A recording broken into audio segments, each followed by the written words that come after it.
Hello, नमस्कार दोस्तों। कैसे हैं आप लोग? उम्मीद करता हूं आप सब ठीक होंगे। ज्ञान संचार भाई बीएसपी में आपका हार्दिक स्वागत है, आपका हार्दिक अभिनंदन है। हम हिंदी की कक्षाएं जारी करते हुए हम शब्द विचार कर रहे थे और हम एक भाग उसका पढ़ चुके थे, उत्पत्ति के आधार पर शब्दों के प्रकार।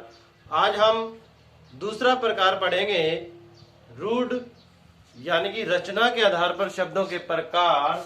देखिए, शब्द विचार हम पढ़ रहे थे। शब्द विचार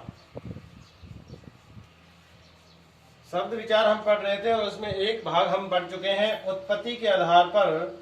उत्पत्ति के आधार पर शब्दों के प्रकार हम पढ़ चुके हैं। उत्पत्ति के आधार पर शब्दों के प्रकार हम पढ़ चुके हैं। आज हम दूसरा भाग लेकर के आपके सामने प्रस्तुत हैं, वो है व्युत्पत्ति। व्युत्पत्ति या रचना या बनावट के आधार पर शब्दों के प्रकार। यानी व्युत्पत्ति, रचना या बनावट के आधार पर शब्दों के प्रकार। सबसे पहला प्रश्न ही यहीं से उठता है कि रचना के आधार पर या बनावट के आधार पर या व्युत्पत्ति के आधार पर शब्दों के प्रकार कितने होते हैं? तो इसका आंसर होता है, शब्दों के प्रकार होते हैं प्यारे विद्यार्थियों, 3 होते हैं। व्युत्पत्ति, रचना, बनावट के आधार पर शब्द के प्रकार होते हैं 3। देखिए, पहला आता है रूढ़ शब्द। दूसरा हम पढ़ते हैं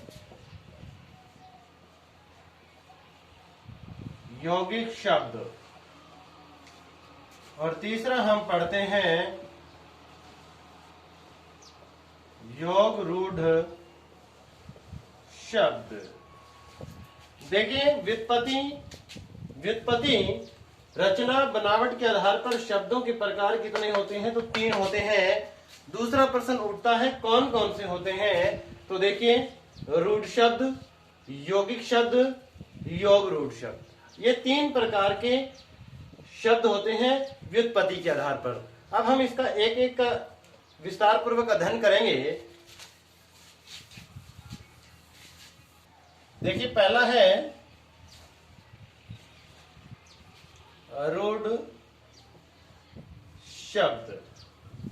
क्या होता है रूढ़ शब्द? क्या होता है रूढ़ शब्द? यानी कि वे शब्द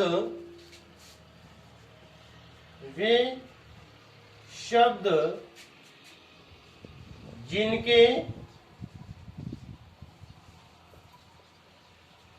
सार्थक खंड ना हो सके। देखिए, आप शब्दावली की ओर ध्यान दीजिए। हमने प्रयोग क्या किया है? वे शब्द जिनकी सार्थक, देखिए, और एक आया है खंड।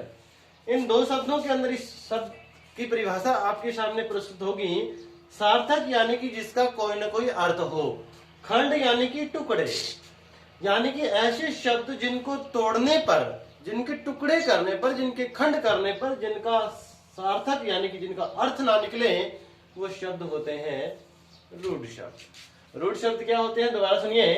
वे शब्द जिनके सार्थक खंड ना हो सके, यानी ऐसे शब्द जिनको तोड़ने पर उनका सार्थक यानी कि उनका कोई अर्थ ना निकले, वो शब्द होते हैं रूढ़ शब्द। वो शब्द होते हैं रूढ़ शब्द। जैसे कि कोई भी आप शब्द ले सकते हैं, चावल।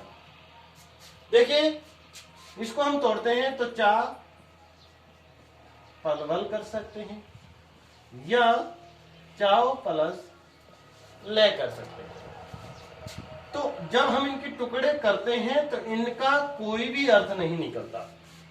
और देखिए, जैसे कि हम बात करते हैं दिन, जब इसका टुकड़ा होगा तो होगा दी प्लस ने, तो इन दोनों का आपस में कोई अर्थ नहीं है। जब हम इसका संयोग कर देते हैं, यानी कि हम जब इनका योग कर देते हैं, जब इनको जोड़ देते हैं, तो शब्द बनता है दिन, और दिन का अर्थ होता है।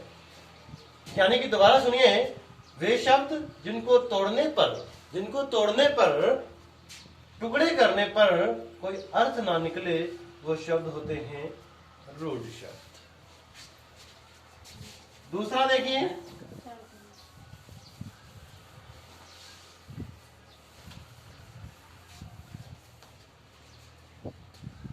देखिए, यौगिक शब्द। यौगिक शब्द, योगी का मतलब होता है योग करना। योगी का मतलब होता है योग करना। योग यानी कि ऐसे शब्द जिनको खंडित करने पर, जिनके टुकड़े करने पर कोई न कोई अर्थ निकले, वो शब्द होते हैं यौगिक। यौगिक का शाब्दिक अर्थ होता है यौगिक, मैं लिख देता हूं पूरी परिभाषा। यौगिक का शाब्दिक अर्थ होता है योग करना। योग करना यानी कि ऐसे शब्द या वे शब्द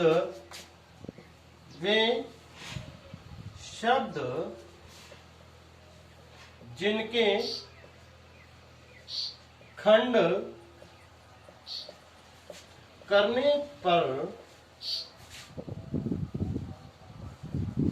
कोई न कोई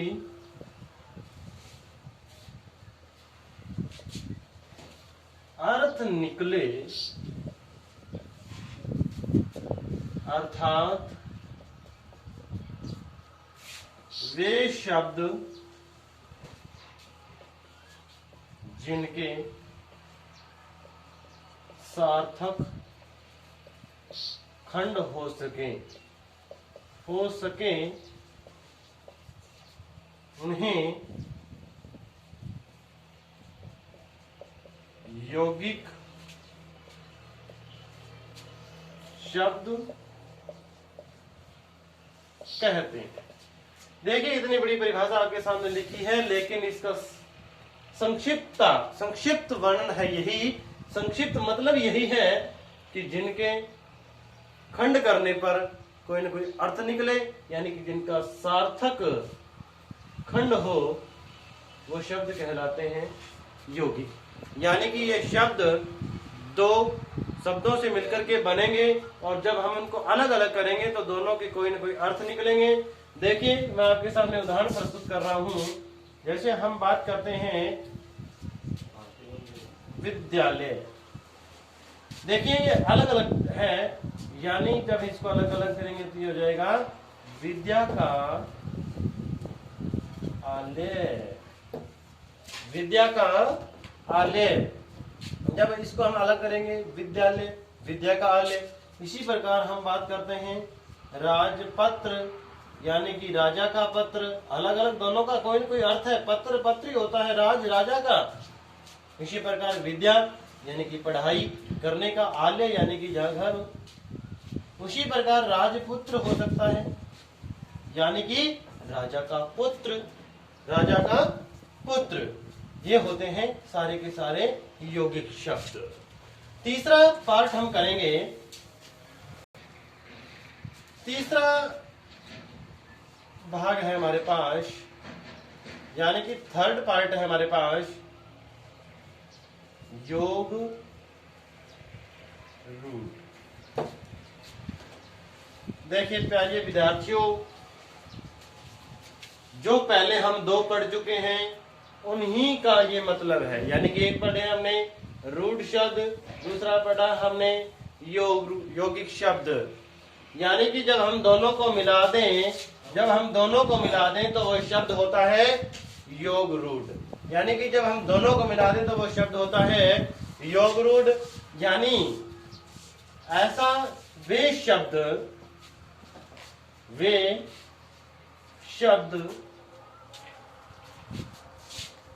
जिनके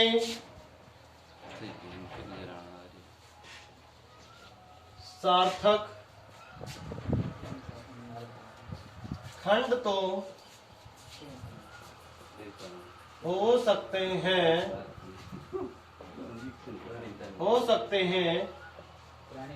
परंतु देखिए यहां से देखिए, यानी कि वे शब्द जिनके सार्थक खंड तो हो सकते हैं परंतु वह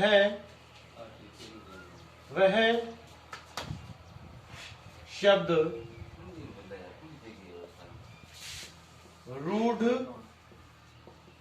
बन जाता है। यानी कि ऐसे शब्द जिनके सार्थक खंड तो हो सकते हैं लेकिन वो शब्द रूढ़ बन जाता है, यानी किसी विशेष के लिए प्रयोग किया जाता है। जैसे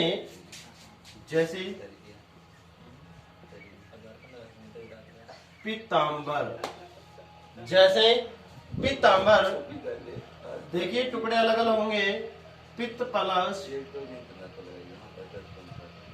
अंबर, यानी कि पित्त का मतलब होता है पीले, अंबर का मतलब होता है वस्त्र। दोनों का अर्थ है अलग अलग। यहाँ इस दृष्टि से देखा जाए तो ये शब्द यौगिक हो सकते हैं, लेकिन पीतांबर शब्द का प्रयोग किया जाता है श्री कृष्ण के लिए। इसी प्रकार